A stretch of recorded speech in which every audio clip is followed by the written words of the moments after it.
Ya, Dok. Sebentar.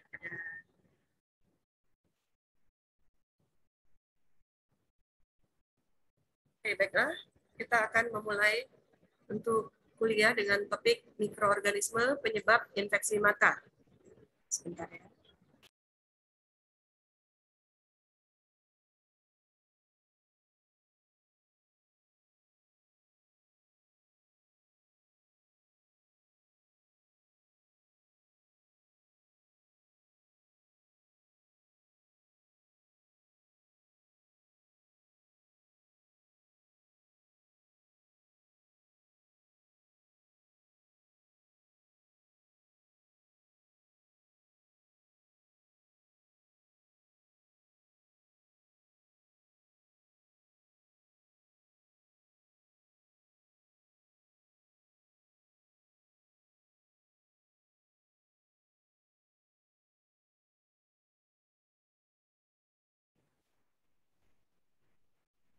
Oke, baik, kita lanjutkan. Maaf, tadi ada telepon dari Gobel. Ada paket kebetulan untuk saya. Baik, Assalamualaikum warahmatullahi wabarakatuh. Sore ini saya akan Waalaikumsalam, Dok. melakukan kuliah ganti yang sebetulnya dilakukan minggu lalu. Namun saya ada tugas keluar kota. Dan sore ini kita akan melanjutkan topik mengenai mikroorganisme penyebab infeksi mata. Suara saya bisa didengar pasien? Bisa, Dok. Jelas, Dok.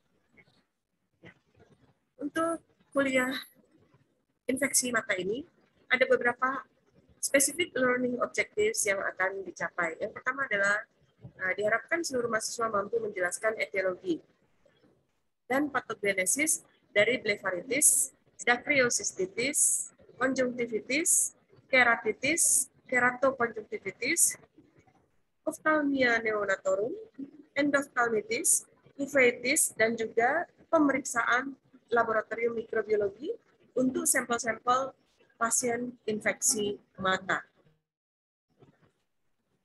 Baiklah, kalau kita ingat kembali pelajaran imunologi dasar, basic imunologi, kita masih ingat bahwa mata juga memiliki mekanisme sistem imun. Lini pertama. Yang pertama yaitu adanya air mata. Jadi kalau kalian berkedip atau kita berkedip, maka akan keluar air mata, dan air mata inilah yang bekerja melindungi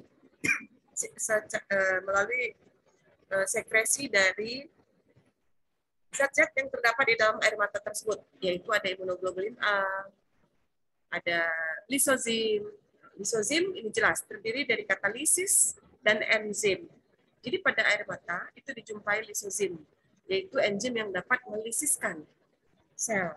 Jadi kalau pada saat kita membuka mata, ada yang terpapar masuk ke mata, maka dengan adanya air mata yang mengandung imunoglobulin A dengan lisozim, maka ini akan dapat membersihkan ataupun memusnahkan patogen-patogen atau partikel yang masuk ke dalam mata pada saat mata kita terbuka. Kemudian yang kedua, pada konjungtiva, sistem imun juga dijumpai seperti adanya sel limfosit, sel limfosit yang spesifik, kemudian ada sel plasma, neutrofil, dan juga sel mas. Ini ada di konjungtiva, yang semua itu membantu mempertahankan mata supaya dalam kondisi yang steril. Kemudian mekanisme cleansing atau pembersihan.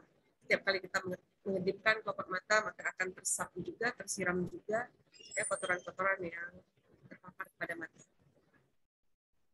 Infeksi mata ini terbagi atas bagian yang terkena atau terinfeksi, yaitu di bagian atas struktur eksternal, bagian luar, yaitu kelopak mata, konjungtiva, sklera, kornea, dan juga struktur internal. Untuk kondisi klinis, ini kita lihat ada beberapa penyakit infeksi yang menyebabkan timbulnya beberapa kondisi klinis. Yang pertama adalah blefaritis. Ini adalah peradangan akut atau kronis pada pinggiran kelopak mata. Ini terbagi dua. Nah, mungkin kalau kalian pernah mengalami atau pernah melihat ya, ada bordeolum. Ini peradangan atau pembekakan pada batas eksternal dari kelopak mata. Dan ada juga kalazion. Ini adalah reaksi granulomatos terhadap infeksi dan menutup glandula sebasea. Untuk blefaritis ada corneolum yang lokasi inflamasinya itu di batas eksternal ada kalazion. Kemudian ada dacryocystitis. Ini adalah inflamasi atau peradangan pada kantung air mata atau kantung lacrimalis. Ada konjungtivitis, yaitu inflamasi atau peradangan pada konjungtiva. Ini dapat mengenai kelopak mata, kornea, keratitis, ataupun sklera, episkleritis. Dan keratokonjungtivitis. Ini peradangannya, ini meliputi konjungtiva dan kornea. Jadi kalau pakai itis-itis, ini adalah menunjukkan adanya peradangan atau inflamasi. Ada lokasi anatomi tersebut. Kondisi klinis lain yang bisa kita jumpai pada gejala infeksi mata, diantaranya adalah ophthalmia neonatorum. Sesuai dengan namanya, neonatorum berasal dari kata neonatus. Ini adalah konjungtivitis akut atau keratokonjungtivitis pada bayi yang baru lahir. Jadi begitu dia lahir melewati jalan lahir ibu, hari pertama dia matanya sudah merah, sangat cepat, ya, karena terkontaminasi oleh patogen pada saat melalui jalan lahir ibu. Jadi patogen tersebut berada pada jalan lahir ibunya. Kemudian kondisi lain adalah endophthalmitis, infeksi pada aqueous atau vitreous humor, ya, cairan atau cairan humor, cairan vitreous. Ini biasanya disebabkan oleh bakteri atau jamur, ya, sebagai penyebab terjadinya gejala endophthalmitis. Kemudian uveitis, ini adalah inflamasi atau peradangan pada saluran uvea iris, pada badan silia dan koroid. Disebutkan iridosiklitis, ini adalah peradangan atau inflamasi pada bagian iris dan silia. Sedangkan chorioretinitis, ini adalah inflamasi pada saluran uveal. Infiltrat, inflamasi terlihat pada retina. Beberapa penyakit utama penyebab infeksi pada mata, diantaranya adalah Pseudomonas, Moraxella, bisa menyebabkan terjadinya konjungtivitis. Bisa melalui terutama bahan riasan mata yang terkontaminasi. Jadi ingat kalau riasan mata udah dibawa lewat 6 bulan dipakai, udah dibuka, hati-hati. Bisa terkontaminasi oleh Pseudomonas ataupun Moraxella yang bisa menyebabkan infeksi pada mata. Lewat 6 bulan, apalagi kalau udah expired, jangan lagi dipakai, habis buang atau beli yang baru. Beberapa infeksi pada mata yang paling sering dijumpai adalah blefaritis, disebabkan oleh bakteri Staphylococcus aureus. Dacryocystitis, disebabkan oleh Streptococcus pneumonia dan Staphylococcus aureus. Konjungtivitis, keratitis, dan juga keratokonjungtivitis. Ini disebabkan oleh beberapa jenis bakteri, virus, jamur, maupun parasit. Konjungtivitis, keratokonjungtivitis ini bisa disebabkan oleh bakteri-bakteri seperti Streptococcus pneumonia, Haemophilus influenza, Staphylococcus aureus, Chlamydia, Neisseria gonorrhoeae, Neisseria meningitidis, ataupun jenis-jenis virus adeno, herpes simplex, measles, varicella zoster. Dan juga beberapa jenis jamur, Fusarium aspergillus, ini bisa menyebabkan infeksi pada konjungtivitis, keratitis, maupun keratokonjungtivitis. Sedangkan untuk ophthalmia neonatorum, ini paling sering disebabkan oleh bakteri Neisseria gonorrhoeae. Yang kedua itu disebabkan oleh Chlamydia trachomatis. Di mana bayi baru lahir, pertama itu biasanya matanya merah dan juga banyak sekret, ya, kotoran pada mata, ya, discharge. Sedangkan virus yang bisa menginfeksi pada neonatus adalah virus herpes simplex. Kemudian penyakit endophthalmitis ini bisa disebabkan oleh bakteri, Pseudomonas, dan juga bakteri gram negatif lainnya. Selain itu, jamur Candida dan juga Aspergillus bisa menyebabkan terjadinya endophthalmitis. Kemudian iridosiklitis, ini disebabkan oleh Treponema pallidum, ya, penyebab penyakit sifilis. Untuk virus penyebab iridosiklitis, itu diantaranya adalah herpes simplex dan varicella zoster. Kemudian chorioretinitis, ini bisa disebabkan oleh TB. Jadi kalian lihat di sini, Mycobacterium tuberculosis itu itu bukan hanya menyerang paru saja, 80% memang menyerang paru, tapi TB juga bisa menyerang ekstra paru. Kalau ke otak menyebabkan meningitis tuberkulosis, ke mata chorioretinitis. Kelenjar bisa menyebabkan lymphadenitis tuberkulosis di kelenjar ataupun di jaringan dan seterusnya. Kemudian chorioretinitis ini bisa disebabkan juga oleh virus, cytomegalovirus, herpes simplex, varicella zoster. Kemudian chorioretinitis ini bisa juga disebabkan oleh jamur, Histoplasma capsulatum, Coccidioides immitis, dan juga Candida. Sedangkan jenis parasit ini bisa menyebabkan kelainan pada mata, ya, peradangan pada mata. Ini disebabkan oleh infeksi oleh Toxoplasma gondii dan Toxoplasma toxocaracanis. Kemudian penyakit mata yang lain adalah gejala blefaritis. Blefaritis ini adalah gejala penglihatan yang kabur, sekretnya lengket di sepanjang bulu mata, rasa berminyak dan bersisik. Penyebabnya adalah infeksi oleh bakteri Staphylococcus aureus. Jadi, blefaritis ini hasilnya penglihatannya kabur. Kalau kita review mengingat kembali, Staphylococcus itu adalah bakteri Staphylo, artinya anggur, coccus artinya bulat. Aureus berasal dari kata aurum, aurum artinya emas. Jadi dia adalah bakteri coccus gram positif, ya, koloninya berwarna kuning keemasan. Morfologinya berbentuk coccus tadi ya, seperti buah anggur. Dia adalah gram positif, tidak bergerak, tidak berspora. Dia bersifat aerob, kemudian dia berwarna kuning keemasan, sesuai namanya. Tidak dapat membentuk spora, tapi dia bisa memproduksi enzim katalase dan juga memberikan hasil positif pada uji koagulasi. Biasanya dia Staphylococcus ini ya, gram positif, otomatis dindingnya lebih tebal. Biasanya dia relatif tahan terhadap pengeringan dan pemanasan. Namun dia mudah dihambat oleh hexachloroquine 3%.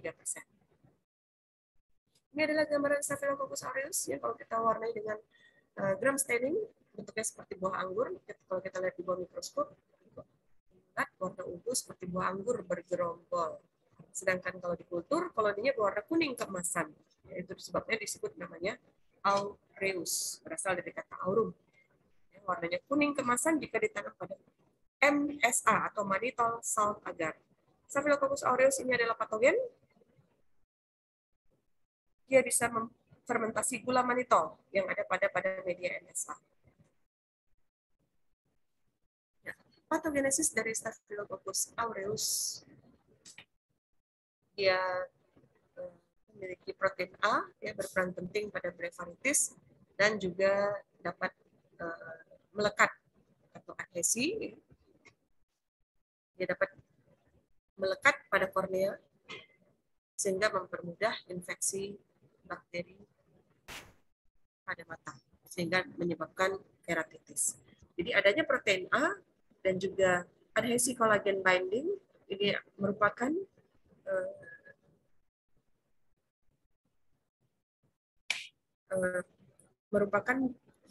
peran, ya, bagian terpenting untuk berperan sebagai patogenitas. Jadi karena Staphylococcus aureus yang patogen ini memiliki protein A dan juga adhesi kolagen binding yang menyebabkan bakteri ini mudah melekat adhesi pada kornea dan menyebabkan keratitis. Dan seperti yang kita ketahui, Staphylococcus aureus ini, kita juga sudah pelajari, Staphylococcus aureus ini adalah bakteri yang termasuk ke dalam pyogenic cocci. Jadi infeksinya menyebabkan infeksi yang bernanah, menghasilkan nanah. Manifestasi klinis dari infeksi Staphylococcus aureus biasanya bisa menyebabkan blefaritis dan sifatnya unilateral, sebelah mata saja. Biasanya gejalanya gatal, panas, mata berair, nyeri, kemerahan pada tepi kelopak mata dan sensitif kalau melihat cahaya. Jadi dilatasi pembuluh darah dan juga kehilangan bulu mata. Selanjutnya adalah penyakit Dacryocystitis bakteria. Ini penyebabnya adalah Staphylococcus pneumonia, Staphylococcus aureus, Haemophilus influenza, dan Streptococcus beta hemolytic.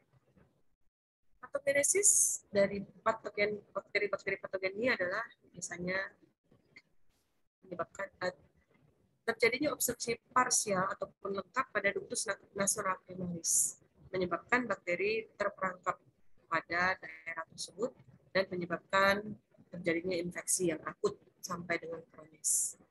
Untuk patogenesis masing-masing bakteri, tentu ini disesuaikan dengan mekanisme patogenitas dari setiap bakteri tersebut. Untuk gejala, ini epifora, ya, matanya berair, unilateral, inflamasi kantung lacrimal, akut, bernanah. Nah, ini sekali lagi bahwa pyogenic cocci, ya, di antara Streptococcus, Staphylococcus, ini adalah termasuk bakteri penyebab hasil infeksi bernanah. Dan juga tentu infeksi ini biasanya memberikan gejala infeksi seperti demam, nyeri, yang menjalar ke kepala dan gigi. Ini gambaran dari Dactylocystis. Selanjutnya kita lihat patogen lain, yaitu Streptococcus pneumonia. Ini adalah Diplococcus gram positif. Beda dengan Staphylococcus. Kalau Staphylo artinya buah anggur. Kalau Diplococcus artinya kokusnya berdua-dua. Di artinya dua.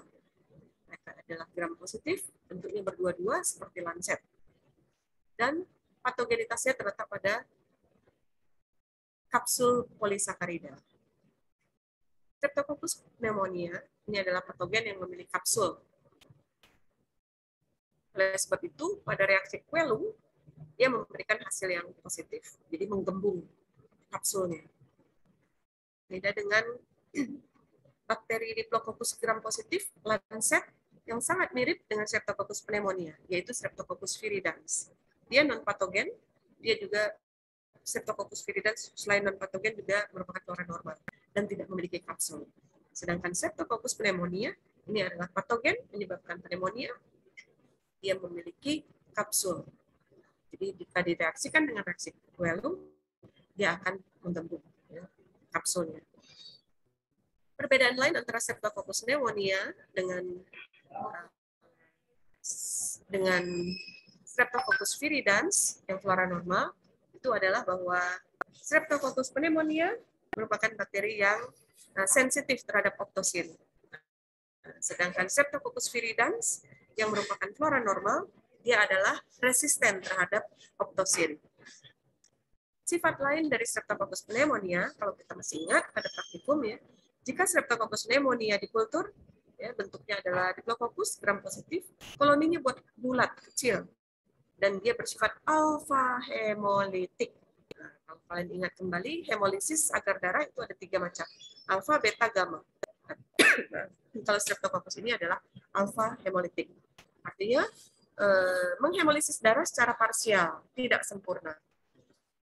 Kalau beta hemolitik itu yang total hemolisis, ya, secara sempurna.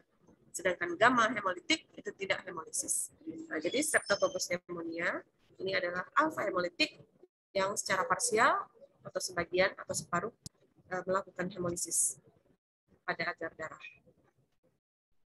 Pertumbuhan Streptococcus pneumonia ini akan sangat optimal jika ditanam pada lingkungan inkubator 5-10% CO2. Kemudian tadi dengan reaksi Quellum, dia positif. Dan untuk diagnosis dari Streptococcus pneumonia, biasanya spesimennya kita ambil dengan menggunakan swab. Pada permukaan mata ataupun swab, pada hidung dan juga swab dari kantung lacrimalis. Gunakan swab steril. Kemudian kita masukkan swab tadi ke dalam media transport, ya, swab media, dan kemudian segera dilakukan kultur dan juga pewarnaan. Jika kultur sudah tumbuh, dilakukan uji kepekaan antimikroba. Selanjutnya adalah penyakit konjungtivitis. Konjungtivitis dapat disebabkan oleh bakteri ataupun virus. Virus yang paling banyak, ya, penyebabnya itu adalah adenovirus. Selain itu bisa juga disebabkan oleh infeksi virus measles, herpes simplex, dan varicella zoster, serta enterovirus. Sedangkan untuk golongan bakteri, penyebab konjungtivitis ada Neisseria gonorrhoeae, Chlamydia trachomatis, dan juga Staphylococcus aureus. Beberapa gejala klinis dari konjungtivitis, ya, diantaranya adalah discharge yang purulent, kemudian ada rasa gatal, ya. Jadi kalau infeksi bakteri itu biasanya discharge-nya banyak, ya, sekretnya atau kotorannya itu banyak. Kalau infeksi virus itu sedikit, nah, alergi juga sedikit. Jadi kalau infeksi bakteri, virus, dan alergi matanya sama-sama bisa merah. Tapi kalau infeksi bakteri disertai oleh kotoran mata yang sangat banyak, ya, sekret matanya sangat banyak. Ini bisa disuap untuk dikultur sekret matanya. Sebaliknya untuk rasa gatal, ini dominan pada keadaan alergi. Ya, kadang mata kita terkena mungkin zat alergen, ya, apakah tumbuhan, ya, yang terbakar kena mata kita ataupun kena debu, ya, gatal mata. Nah, sedangkan rasa gatal pada infeksi virus maupun pada infeksi bakteri ini sangat sedikit. Biasanya discharge yang purulent atau sekret, ya, bernanah atau pus, ini berhubungan dengan infeksi oleh bakteri pada mata, yaitu Streptococcus pneumonia, Haemophilus influenza, ataupun Staphylococcus aureus. Kita lihat virus penyebab dari konjungtivitis. Terutama adalah adenovirus, yang merupakan virus DNA, tidak berselubung. Ada 47 serotipe dari adenovirus pada manusia. Gejalanya adalah demam, faringokonjungtiva, keratokonjungtivitis epidermidis. Dan adenovirus bisa juga menyebabkan konjungtivitis hemoragik akut. Kalau hemoragik ini adalah perdarahan. Nah, ini tergantung kepada tipe-tipe dari adenovirus yang bisa menginfeksi manusia. Patogenesisnya adalah bahwa virus ini menempel pada reseptor yang spesifik, kemudian masuk melalui endositosis dan masuk ke dalam sel, menuju nukleus, dan adenovirus akan melakukan replikasi atau perbanyakan DNA di dalam inti sel. Yang pertama disebabkan oleh adenovirus ini adalah demam faringokonjungtivitis. Ini tadi disebabkan oleh tipe 3, 4, dan 7, ya, serotipe 3, 4, dan 7. Ciri khasnya terdapat faringitis dan konjungtivitis, umumnya menyerang anak sekolah dan dewasa muda. Infeksi adenovirus ini menjadi pertimbangan pada pasien konjungtivitis dengan riwayat berenang di kolam renang umum seminggu sebelum infeksi. Jadi lihat, kalau berenang, airnya sudah kotor, nggak pernah diganti, tidak ada desinfektansinya, maka lebih bagus tidak usah berenang. Karena mata ini bisa terinfeksi oleh adenovirus. Keratokonjungtivitis epidemik. Nah, kalau kita lihat, ini disebabkan oleh serotype adenovirus 8, 19, dan 37. Ini menyebabkan cacat yang permanen berupa parut pada kornea dan menyebabkan gangguan penglihatan. Ini sering disebabkan oleh benda asing dan sering harus diekstraksi dari mata yang terinfeksi. Infeksi adenovirus pada mata dapat tertular oleh staf medis, misalnya oleh penggunaan larutan yang terkontaminasi. Jadi kita sebagai tenaga medis akan sangat berdosa kalau kita pula yang menyebabkan mata orang infeksi. Oleh sebab itu, jika sudah belajar mikrobiologi, maka seluruh tindakan medis wajib dilakukan dengan steril untuk kita tidak menambah infeksi pada pasien. Jangan sampai ada infeksi nosokomial. Justru infeksinya didapat pada saat pasien berobat ke rumah sakit atau pelayanan kesehatan. Patogenesis infeksi adenovirus ini masih belum banyak diketahui. Diagnosisnya biasa dilakukan secara serologi. Karena kita ketahui virus ini secara rutin tidak kita kultur. Kalau mau deteksi virus, biasanya kita secara rutin itu menggunakan mesin PCR. Sama seperti deteksi virus COVID-19. Nah, kita pakai PCR. Karena tidak kita kultur. Biasanya kultur virus hanya dilakukan untuk riset dengan menggunakan sel yang hidup, ya, sel HeLa atau HeP2. Selanjutnya virus herpes simplex. Ini adalah dari keluarga Herpesviridae. Ya, dari keluarga Herpesviridae ada 3 subfamili, ada alpha herpes virinae, beta herpes virinae, gamma herpes virinae. Yang termasuk ke dalam alpha herpes virus adalah herpes simplex virus dan varicella zoster. Dari golongan beta herpes virus ada cytomegalovirus. Untuk herpes simplex, ini ada herpes simplex tipe 1 dan ada herpes simplex tipe 2. Apa bedanya? Kalau herpes simplex tipe 1 itu menyerang bagian atas tubuh. Ini biasa mengenai anak-anak. Sementara herpes simplex 2 ini lebih sering menginfeksi bagian genital dan lebih sering menular pada dewasa dan melalui hubungan seksual. Inilah mengenai perbedaan herpes simplex 1 dan herpes simplex 2. Herpes simplex 1 dapat menyebabkan keratokonjungtivitis herpes, ditandai dengan adanya ulkus dendritrik ya, karena tampilannya bercabang seperti dendrit. Stroma kornea juga dapat dipengaruhi dan menyebabkan keratitis disciformis. Komplifikasinya adalah terjadinya iridosiklitis. Keratitis berulang atau keratokonjungtivitis ini jika tidak diobati tentu dapat menyebabkan kerusakan pada mata karena munculnya jaringan parut di kornea dan menyebabkan kebutaan. Jadi hati-hati, jaringan parut di kornea bisa menyebabkan terjadinya buta. Patogenesis ini virus bisa masuk melalui kulit dan mukosa ya, menjadi pintu masuk, kemudian masuk ke dalam sel, kemudian membentuk vesikel, dan pada membran mukosa ini biasanya akan membentuk ulkus yang dangkal. Ulkus inilah yang akan meninggalkan jaringan parut. Ya, harus hati-hati. Kalau ada infeksi pada mata, jangan main-main. Selanjutnya kita lihat bagaimana diagnosis laboratorium pada herpes simplex virus. Pertama tentu kita lihat manifestasi klinisnya. Apakah sesuai dengan infeksi oleh herpes simplex virus. Kemudian lakukan uji serologi, karena tadi sekali lagi kita tidak melakukan kultur virus dalam diagnosis rutin sehari-hari di rumah sakit. Yang dikultur hanya bakteri dan jamur saja, virus tidak. Uji serologi yang dilakukan bisa berupa fiksasi komplement ataupun ELISA. Untuk isolasi virus biasanya dilakukan melalui kerokan atau swab lesi. Kalau diteliti biasanya, kalau dikultur biasanya untuk penelitian ini dikultur dalam sel yang hidup.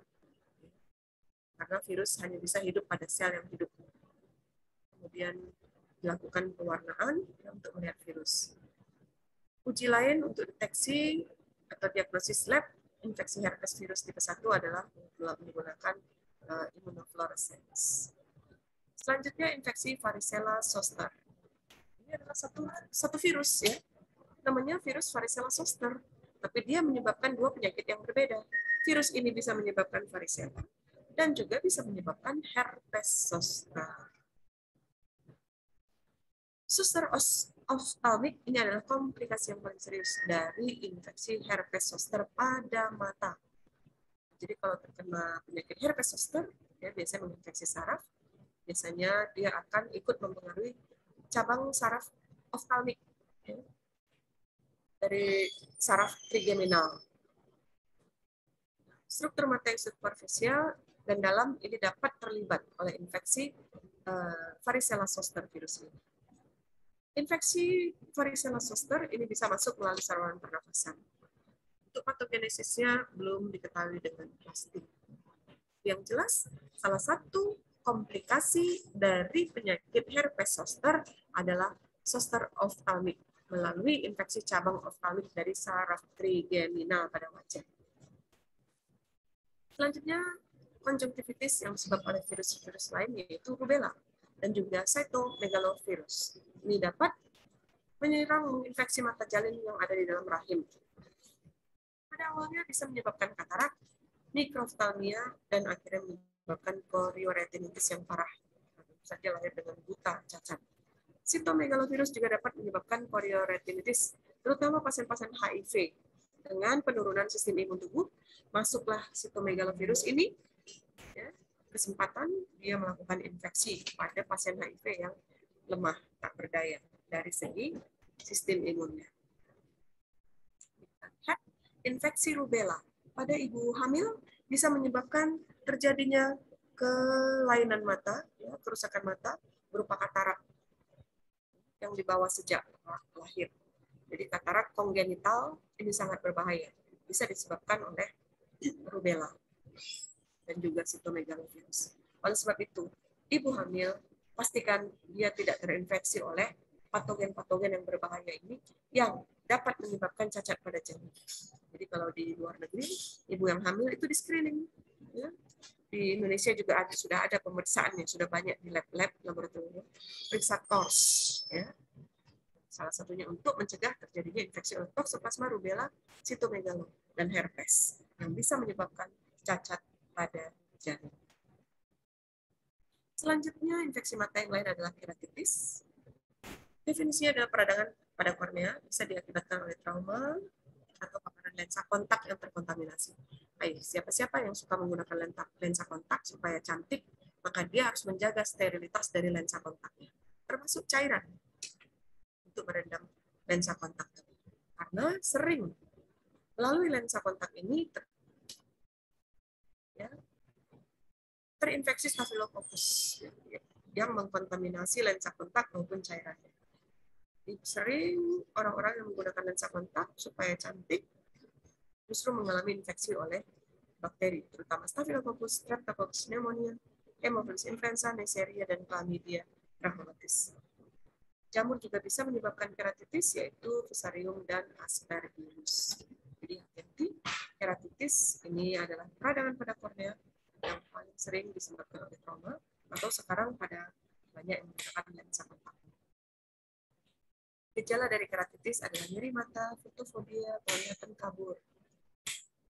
Kemudian pemeriksaan intraokuler, pada pemeriksaannya terlihat ada infiltrat putih di pinggiran kornea dan ada ulcerasi. Ini adalah salah satu penyebab dari penyakit keratitis. Tadi kalau di swab, kemudian kita kultur pada media, kemudian ditumbuhi oleh bakteri, salah satunya adalah Streptococcus pneumonia.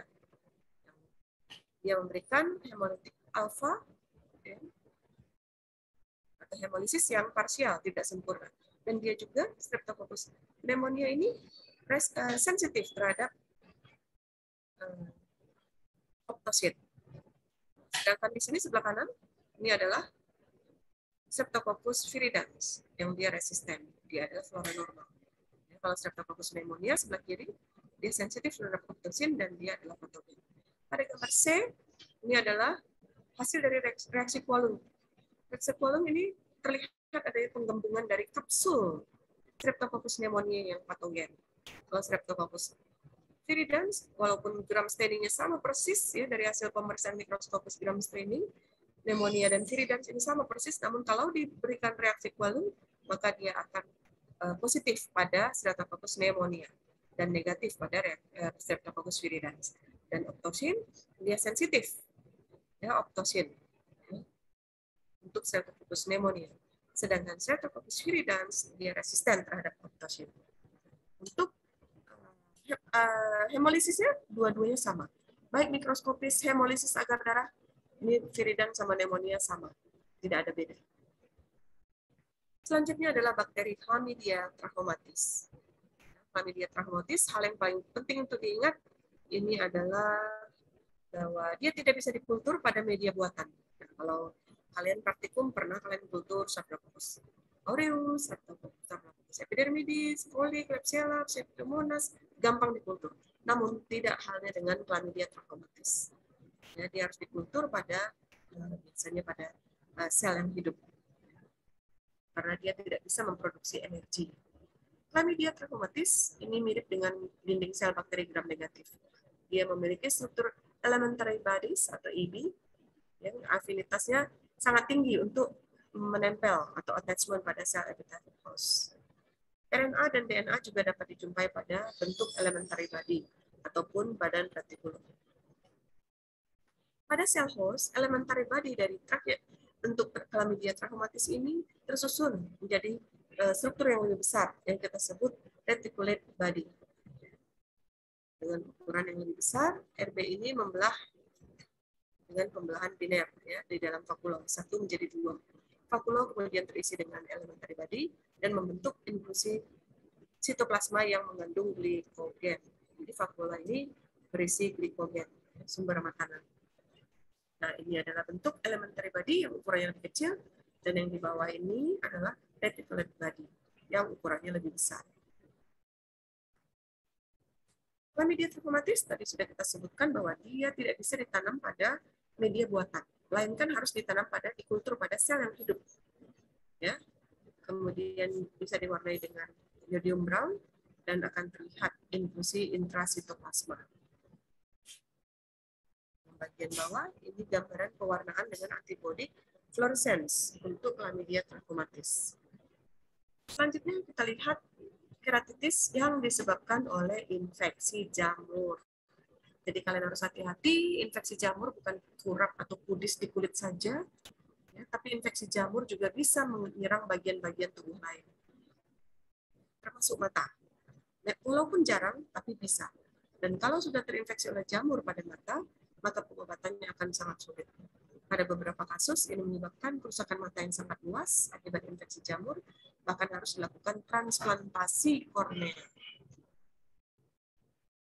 Ya, transplantasi kornea artinya menunggu kornea dari orang yang mati, orang yang meninggal, yang menjadi donor. Itu pun kalau ada yang bersedia. Ya, kalau enggak, matanya ya tetap buta. Oleh sebab itu, diagnosis infeksi jamur dan pengobatan dini ini sangat penting untuk keberhasilan pengobatan. Gejala dari keratitis jamur: mata iritasi, sekret, bengkak, nyeri, disertai dengan kemerahan. Nyeri sedang hingga hebat, dan bisa melibatkan gangguan penglihatan. Jadi visusnya menurun. Ya, walaupun jarang, tapi ini ada. Penglihatannya kabur, visusnya menurun, kemudian kekeruhan di permukaan mata, dan juga mengalami fotofobia, sensitif kalau lihat cahaya. Selanjutnya adalah penyakit infeksi Ophthalmia neonatorum, yaitu penyakit keratokonjungtivitis yang diperoleh oleh neonatus, oleh bayi, yang dilahirkan spontan ya, melalui jalan lahir ibu, yang jalan lahirnya terinfeksi Neisseria gonorrhoeae ataupun Chlamydia trachomatis dan herpes simplex. Jadi kalau bayi seksio, dia nggak lewat jalan lahir ibu, dia akan bebas dari penyakit ini. Tapi kalau dia lahir biasa, spontan, lewat jalan lahir ibu, pas pula jalan lahir ibunya mengandung patogen-patogen ini, maka bayinya akan kena. Dalam satu hari matanya merah. Merah, banyak kotorannya, penuh sekret. Kalau kita swab, kemudian kita warnai dengan gram staining di bawah mikroskop, akan terlihat Neisseria gonorrhoeae ini berupa Diplococcus gram negatif, berbentuk seperti anak ginjal. Neisseria gonorrhoeae ini bisa hidup di dalam sel makrofag. Hebat ya. Neisseria dilindungi oleh kapsul, dia bahkan ditelan makrofag pun tetap hidup. Oleh sebab itu dia disebut bakteri intraseluler. Bahkan dia berkembang di dalam makrofag. Yang seharusnya makrofag ini membunuh patogen-patogen, bakteri-bakteri, namun Neisseria sedemikian hebatnya, virulence faktornya dia dilindungi oleh kapsul, sehingga dia tidak mati oleh proses fagositosis. Dan Neisseria ini bisa juga hidup ekstraseluler, di luar sel makrofag. Media untuk kultur Neisseria, kalau kalian masih ingat, ini medianya khusus. Kita nggak pakai agar darah biasa, tapi kita gunakan media khusus, yaitu air martin ataupun agar coklat yang kita kultur secara mikroaerofilik. Mikroaerofilik dengan menggunakan candle jar, ya, sungkup yang ada lilit. Koloni dari Neisseria gonorrhoeae yang tumbuh pada media air martin ini biasanya berkilau, koloninya cembung, berlendir, transparan ataupun buram, tidak berpigmen dan non hemolitik setelah 48 jam. Kalau biasanya kan kita kultur 18-20 jam. Tapi kalau gonorrhoeae, GO, Neisseria, kita tunggu 2 kali 24 jam, yaitu sampai 48 jam. Barulah dia bisa dilihat koloninya. Jadi agak lambat. Selanjutnya kita lihat patogenesis dari Ophthalmia neonatorum. Gonococcus atau kuman Neisseria gonorrhoeae ini menempel pada mikrofili sel epitel kolumnar tidak bersilia, kemudian menembus dan berkembang biak di membran basal. Proses attachment atau penempalan ini dimediasi melalui fimbria dan protein OPA yang dimiliki oleh Neisseria gonorrhoeae, sehingga mempermudah attachment dan invasif ke dalam konjungtiva. Di dalam konjungtiva, bakteri yang termasuk ke dalam pyogenic cocci atau kokus penyebab infeksi bernanah, maka bakteri ini akan menghasilkan pus atau nanah pada konjungtiva. Dan kemudian ini mempermudah invasi jaringan dan menyebabkan terjadinya inflamasi kronis dan fibrosis. Ini gambaran Neisseria gonorrhoeae sebelah kanan dengan gram staining. Nah, jadi kalau ada bayi baru lahir hari pertama, kedua, ketiga, matanya merah, penuh sekret mata, kita suap aja dengan kapas lidi steril, kemudian masukkan ke dalam transfer media dan kita lakukan pewarnaan gram. Akan mudah terlihat seperti ini. Diplococcus, ya. Gram negatif, atau kita sebut gonococcus, bentuknya berdua-dua. Bisa dijumpai dalam sel makrofag maupun ekstrasel makrofag. Ophthalmia neonatorum, ini gejalanya adalah keluarnya cairan dari mata, mungkin berisi nanah, ya tadi sekret, discharge, matanya kemerahan, pembengkakan konjungtiva pada kelopak mata. Jadi kasihan bayinya, dia nggak tahu apa-apa, baru lahir, lewat jalan lahir ibunya yang kotor itu, dan kemudian akan terinfeksi.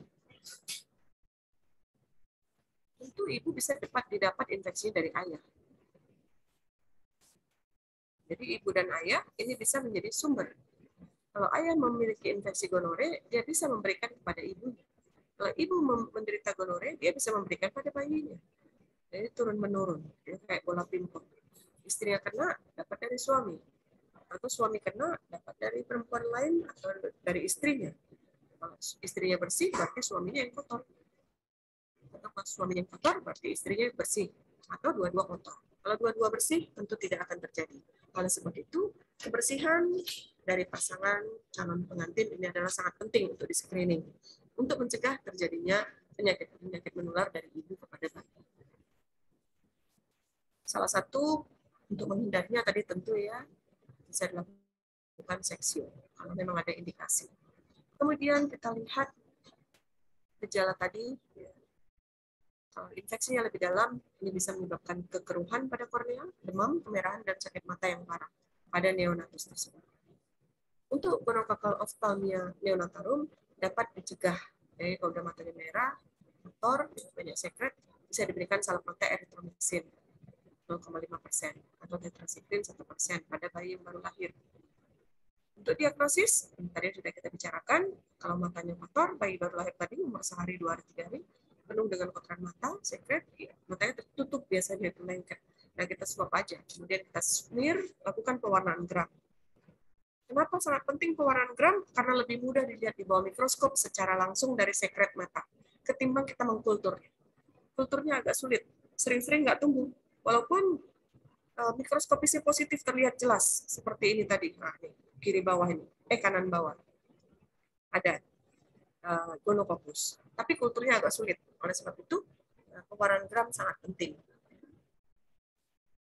Kemudian konjungtivitis, jamur. Jamur-jamur yang bisa menyebabkan konjungtivitis atau peradangan pada konjungtiva adalah Candida, Sporotrix, ya, Alaseria, Aspergillus, Mucor. Walaupun jarang, tapi penyakitnya sangat sulit untuk diobati. Ini biasanya disebabkan oleh adanya infeksi jamur pada bagian tubuh yang lain. Garuk-garuk, gatal, pegang lagi matanya, pindah jamurnya. Biasanya diagnosis ini diisolasi ya, di swab kalau dia ada sekret, dan juga dilakukan kultur jamur. Infeksi jamur pada mata juga biasanya bisa terkait dengan penggunaan kontak lensa, terutama jika cairan kontak lensanya sudah terkontaminasi. Jamur bisa membentuk biofilm bersama dengan bakteri, kemudian menyebabkan biofilm ini terbentuk pada kontak lens dan menyebabkan infeksi pada mata. Jadi harus hati-hati. Biofilm ini adalah matriks berlendir, membantu mikroorganisme satu sama lain menempel pada permukaan lensa. Nah, biofilm ini, kalau kalian gambaran sehari-hari, kalau kalian pernah mengisi ember Kemudian di dalam ember itu misalnya ada gayung dan air separuh. Nah, gayungnya terendam air di dalam ember. Nah, setelah 4 atau 5 hari, gayungnya akan terlihat licin. Ya kan? Apa? Nah, itulah salah satu pembentukan biofilm dalam sehari-hari.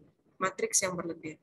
Jadi kalau kalian di dalam ember ada gayung, ada air, kemudian gayungnya setelah beberapa hari kemudian dia terasa licin. Itu contoh sederhana dari biofilm. Nah, begitu juga bakteri-bakteri atau penjamur ini dapat menghasilkan zat yang berlendir, ya, kemudian menyebabkan mikroba tadi membentuk biofilm dan mempermudah menempel pada lensa, menempel pada permukaan benda mati. Ya, ember, gayung itu licin jadi kalau kena air. Jadi mikrobanya dia membentuk biofilm pada permukaan benda mati.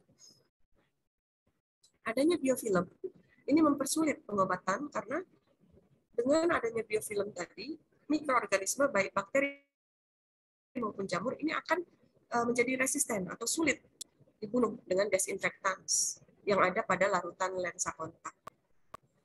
Jadi biofilm tadi terdiri dari bakteri, jamur, dan dia menempel pada permukaan kontak lens. Kalaupun lensanya direndam di cairan kontak lens tadi, itu bakterinya akan sulit dibunuh oleh desinfektan yang ada pada larutan tadi. Tentu harus hati-hati karena sangat berbahaya jika menempel pada mata. Jamur ini akan bisa pindah. Keratitis jamur ini kita sebut keratomikosis atau inflamasi jamur pada kornea. Ini terkait pada obat tetes mata maupun wabah lain dari infeksi yang terkait dengan lensa kontak.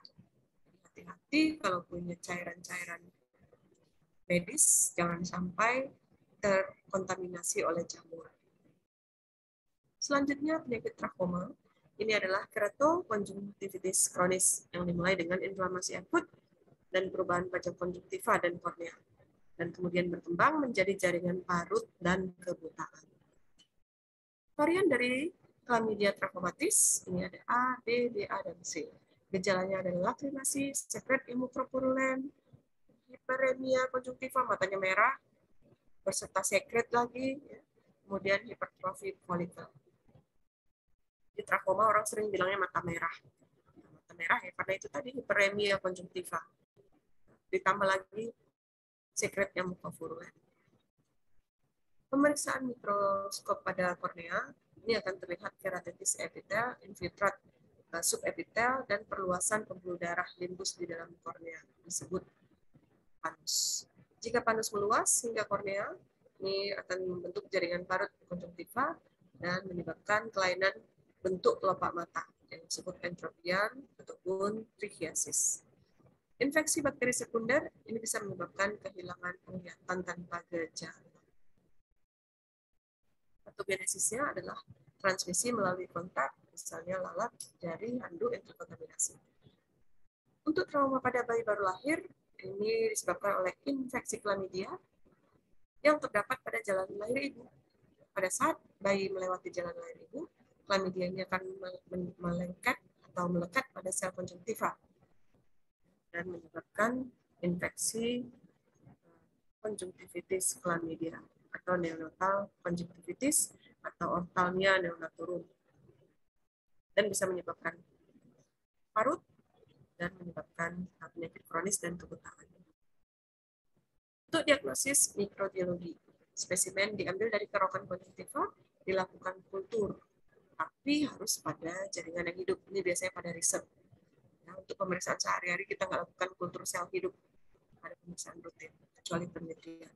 Jadi chlamydia tidak bisa ditanam pada artificial media. Dia harus dikultur pada sel yang hidup, sama seperti virus. Karena chlamydia ini sama seperti virus tidak mampu menghasilkan energi. Untuk pewarnaan langsung, nah ini lebih mudah diperiksa. Bisa digunakan antibody fluorescence atau GIMSA. Akan terlihat inklusi sitoplasma yang ditemukan pada epitel pada tahap awal penyakit. Ini bagian konjungtiva tarsal bagian atas. Dari kultur sel McCrory tadi, setelah hari kedua, hari ketiga akan terlihat inklusi dengan imunofluoresensi menggunakan pewarnaan gimsa. Nah, untuk patogen-patogen yang tidak dilakukan kultur rutin, biasanya dilakukan pemeriksaan serologi. Untuk pemeriksaan serologi, ini menggunakan metode immunofluorescence dan juga pemeriksaan PCR. Jadi untuk patogen-patogen yang tidak bisa dikultur, kita lakukan pemeriksaan PCR yang molekuler untuk mencari DNA atau RNA dari patogen-patogen tersebut. Nah, jadi disebutkan chlamydia termasuk bakteri yang fastidius, sulit untuk dikultur. Maka kalau tidak bisa dikultur, untuk gold standard menemukan bakterinya, kita gunakan PCR. Penyakit-penyakit lain pada bagian mata yang lebih dalam diantaranya adalah disebabkan oleh virus rubella, menyebabkan katarak dan mikroftalmia di dalam janinnya. Ya, infeksinya in utero, ya, di dalam rahim. Kedua, virus sitomegalo. Ini menyebabkan chorioretinitis. Infeksinya juga dalam rahim. Pada orang dewasa, ini biasanya pada pasien HIV, ya, terinfeksi oleh sitomegalo pada bagian mata, menyebabkan chorioretinitis. Sedangkan bakteri Pseudomonas aeruginosa ini paling sering menyertai infeksi setelah terjadi trauma, ya, menyebabkan penyakit infeksi mata yang sangat serius. Biasanya Pseudomonas ini menyertai kejadian trauma, ya, apakah trauma tertusuk matanya, ataupun masuknya benda asing ke dalam mata. Untuk pasien HIV dewasa, ini biasanya 25%. Kasus retinitis ini disebabkan oleh virus sitomegalo. Selanjutnya endoftalmitis, ya, kita masih punya waktu 2 menit lagi. Endoftalmitis adalah infeksi pada rongga okuler, yaitu cairan aqueous dan vitreous. Penyebab tersering dari endoftalmitis adalah bakteri dan jamur masuk melalui trauma dan menyebar secara hematogen, menyebabkan infeksi. Endoftalmitis disebabkan oleh bakteri Staphylococcus, Pseudomonas aeruginosa, dan bakteri gram negatif lainnya, termasuk juga jamur, candida, dan aspergillus. Gejala dari endoftalmitis adalah sakit pada mata, penurunan visus atau penglihatan, nyeri kepala, dan fotofobia, ya, kalau melihat cahaya sensitif. Tanda-tanda klinis termasuk injeksi konjungtiva, pembengkakan kelopak mata, sel-sel di aqueous ataupun vitreous, hipopion, dan refleks yang buruk. Endoftalmitis, patogenesisnya adalah masuknya mikroorganisme ke posterior mata setelah trauma, terutama Pseudomonas aeruginosa dan yang lain. Organisme juga bisa mencapai pada bagian lebih dalam, yaitu cairan vitreous melalui darah. Abrasi epitel ini memungkinkan organisme untuk menyerang kornea dan bagian-bagian sekitarnya. Untuk yang terakhir, ini adalah Pseudomonas aeruginosa, paling sering menyertai terjadinya trauma pada mata. Setelah selesai trauma, muncul infeksi oleh Pseudomonas aeruginosa. Kita ingat bahwa dia adalah bakteri batang, gram negatif, dia bisa bergerak, mobilitas positif, dia bersifat aerob, dan mudah tumbuh di kultur artifisial. Biasanya Pseudomonas aeruginosa ini memiliki pigmen hijau kebiruan, ya, baunya juga khas, manis seperti bau anggur. Ini dia. Pigmen hijau kebiruan adalah biocyanin, ya, pigmen kebiruan biocyanin, dan juga pigmen yang kehijauan bioverdin. Jadi kalau dikultur, nah, seperti ini koloninya, hijau kebiruan, kultur pada nutrien organik. Kalau dilakukan pewarnaan gram atau gram staining dari koloni hijau kebiruan ini, ya, Pseudomonas, dia akan terlihat batang gram negatif, kita lihat di bawah mikroskop. Beberapa infeksi mata oleh Pseudomonas aeruginosa ini dapat menyebabkan ulkus pada kornea yang sangat serius dan mempercepat kebutaan karena kerusakan jaringan mata. Beberapa faktor resiko infeksi Pseudomonas pada mata: 1. Penggunaan kontak lens, hati-hati. 2. Penggunaan salep topikal kortikosteroid untuk pengobatan mata. Karena steroid itu adalah bersifat untuk menurunkan sistem imun. Ya, imunosupresan. Jadi Pseudomonas akan lebih mudah menyebabkan terjadinya infeksi. Pseudomonas adalah patogen yang oportunis. Pada saat sistem imun turun atau terjadi imunosupresan, maka Pseudomonas akan bisa menyebabkan infeksi, ya, terutama keratitis. Begitu juga jika terjadi trauma, maka Pseudomonas akan ikut masuk ke dalamnya, menyebabkan infeksi dan merusak jaringan, serta menyebabkan kebutaan. Patogenesisnya adalah Pseudomonas aeruginosa, melekat pada sel epitel yang trauma dan bergantung pada pili dan kapsul polisakarida. Kemudian memproduksi eksotoksin, enzim proteolitik, melisiskan protein, dan menyebabkan nekrosis jaringan, dan menyebabkan kerusakan jaringan stroma kornea.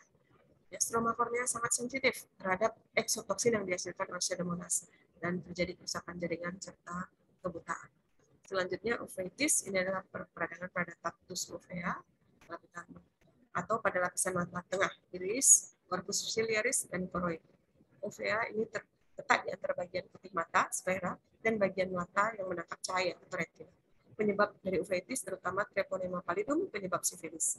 Mycobacterium tuberculosis, herpes simplex, dan Varicella zoster. Manifestasi klinisnya, ini kedua mata sangat merah, disertai rasa nyeri dan menurunnya visus atau mata kabur. Berdasarkan lokasi anatomi peradangannya, ada uveitis anterior bagian depan, uveitis intermedia di tengah, dan juga uveitis posterior di bagian belakang atau bagian koroid. Tapi jika uveitis ini menyerang seluruh uvea, ya, kita sebut panuveitis. Ya, pada saat uvea keseluruhannya mengalami peradangan. Inilah gambarannya. Bakteri masuk ya, ke retina, dan retina menghasilkan spesifik T cell, kemudian bakteri mengalami migrasi ke mata dan menyebabkan terjadinya uveitis, dan komplikasinya adalah kehilangan pandangan atau buta. Diagnosisnya, pengambilan spesimen dari bulu mata disuap, kemudian lakukan kultur pada agar darah dan lakukan pewarnaan gram, ya, uji biokimia, dan dilakukan uji kepekaan antibiotik untuk melihat mana antibiotik yang masih sensitif ataupun sudah resisten untuk bakteri tadi. Oke, terima kasih. Assalamualaikum warahmatullahi wabarakatuh. Selamat sore. Waalaikumsalam warahmatullahi wabarakatuh. Terima kasih banyak, Dokter. Oke, baiklah. Kuliah kita sudah selesai dan waktunya tepatnya 5:30 lewat 5 menit. Saya ucapkan terima kasih. Apakah sudah di screenshot? Sudah, Dok. Terima kasih kepada Komting, Kasian, dan terima kasih sudah bersedia mengikuti kuliah ganti pada sore ini. Saya izin leave. Assalamualaikum warahmatullahi wabarakatuh, dan selamat sore, selamat belajar. Terima kasih banyak, Dok.